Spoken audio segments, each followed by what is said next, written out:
NGT के आदेशों की सरेआम धज्जियां उड़ा रहे यमुनानगर के फॉर्मल्डिहाइड प्लांट सील होने के बावजूद भी चल रहे दिन रात। यमुनानगर में स्थित फॉर्मल्डिहाइड प्लांट सरेआम नेशनल ग्रीन ट्रिब्यूनल के आदेशों की धज्जियां उड़ा रहे हैं।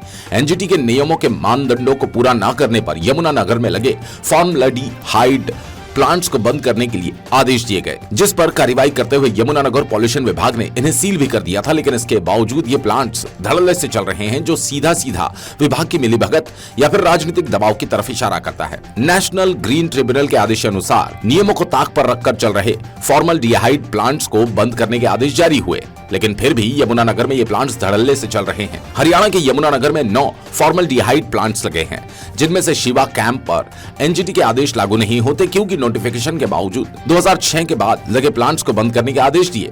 प्रदूषण विभाग अधिकारियों ने बताया, हरियाणा में करीब 16 ऐसे प्लांट्स थे जिनको एनजीटी ने बंद करने के आदेश जारी किए, जिसमें हरियाणा सरकार ने दखल देते हुए अक्टूबर 2020 से इन्हें 6 महीने तक सभी मानदंड पूरा करने की हिदायत देते हुए राहत दिलवाई थी। लेकिन मानदंड पूरा न होने के चलते 20 मई 2021 को दोबारा से इन्हें बंद करने के आदेश जारी हुए। लेकिन इसके बाद प्लांट्स मालिकों ने सुप्रीम कोर्ट में गुहार लगाई और इन्हें स्टे मिल गया, जिसके बाद कुछ प्लांट्स चल गए थे और यमुनानगर के प्रदूषण विभाग ने उच्च अधिकारियों से राय मांगी, जिसके बाद दोबारा से इन प्लांट्स को सील कर दिया गया था। लेकिन फिर भी ये प्लांट्स अब भी धड़ल्ले से चल रहे हैं। अधिकारियों ने बताया, यदि ये प्लांट चलते हैं तो करीब 2 या 3 महीने लगातार चलाया जाता है, नहीं तो इन्हें बड़ा नुकसान हो जाता है। यमुनानगर से राकेश भारतीय की रिपोर्ट। विभाग की तरफ से हमारे पास यहाँ पे यमुनानगर में 9 फॉर्मल्डिहाइड यूनिट हैं। उसके अलावा भी एक और फॉर्मल्डिहाइड यूनिट है शिवा कैंप, जिसके पास जो भी ये नोटिफिकेशन से पहले का लगा हो, तो वो तो चल ही रहा है, ठीक है ना। उसके बाद एनजीटी की डायरेक्शंस थी, डिफरेंट एनजीटी के बाद 2-3 मैटर थे, उनके तहत ये मैटर चल रहे थे। एक आयुष गर्ग था, एक इंटीग्रेटेड फॉर्म करके केस था, और एक विनीत नागर का केस था। इन्हीं सभी केसेस में के जो भी केस लगे थे, हमारा जो केस आया था आयुष गर्ग में, तो ये मैटर निकल के आया कि फॉर्मल्डिहाइड यूनिट को एनवायरनमेंट क्लीयरेंस चाहिए।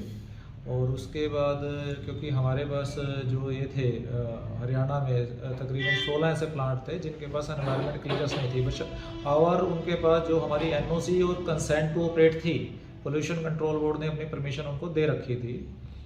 और एज़ पर रूल जो परमिशन है वो एनवायरनमेंट क्लीयरेंस से के बाद होती है कायदे से। पर क्योंकि ये थ्रू आउट इंडिया में कुछ ऐसा इशू, क्योंकि स्मॉल यूनिट थे, ये तो इसमें कन्फ्यूज़न थी कि इनको एनवायरनमेंट क्लीयरेंस चाहिए कि नहीं चाहिए। तो finally it was cleared through the NGT कि एनवायरनमेंट क्लीयरेंस इनको चाहिए, और अकॉर्डिंगली फिर हमने इनको बंद कर दिया था। तो all plants were close down in the past. After that फिर इनको गवर्नमेंट ने हरियाणा में 6 मंथ का टाइम दिया, कुछ तकरीबन 2020 में अक्टूबर 2020 में 6 महीने का टाइम दिया ताकि ये एनवायरनमेंट क्लीयरेंस ले पाएँ।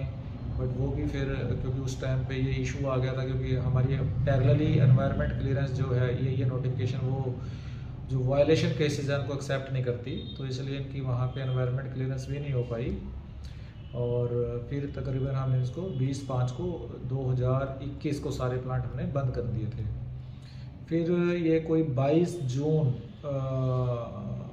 को ये विनीत नागर के केस में एनजीटी वगैरह ने फाइनली डिसीजन दिया कि कोई भी यूनिट है बिना एनवायरनमेंट क्लीयरेंस के ये फॉर्मल्डिहाइड यूनिट नहीं चलना चाहिए।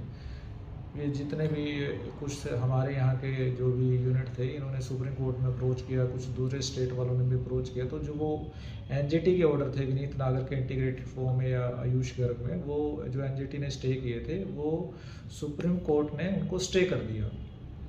तो आफ्टर स्टे मेरे द्वारा, इस ऑफिस के द्वारा हेड ऑफिस से ओपिनियन मांगी गई थी